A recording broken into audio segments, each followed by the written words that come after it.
Ward number 13 આ વખતે ભારતીય જનતા પાર્ટીના મંત્રીમંડળે જે 4 સીટ આપી હતી એ યુવા સશક્ત અને કાર્યશીલ કાર્યકર્તાના જમીન લેવાના કાર્યકર્તામાંથી સીટ આપી હતી અને એમાં અમે વધારે 15 થી 20 વર્ષથી જે કોંગ્રેસ મુક્ત ભારત બોર્ડ બનાવવાની અમારી અભિયાન હતું તે આજે શ્રી શૈલેન્દ્રસિંહ બાપુ એ પૂરું પાડ્યું છે અને એમને વચન આપ્યું છે કે આવતા વખતમાં અમે બોર્ડના જે પણ બાકી કામો છે તે અમે સેવા નિષ્ઠાથી પૂર્ણ કરીશું અને એ છેલ્લા 3 વર્ષથી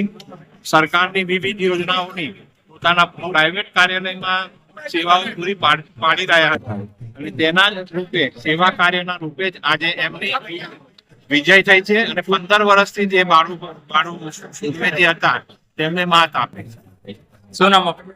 આપનો પરિચય? હું ભરત દિનેશચંદ્ર જયસ્વાલ, હું એક સક્રિય કાર્યકર્તા છું,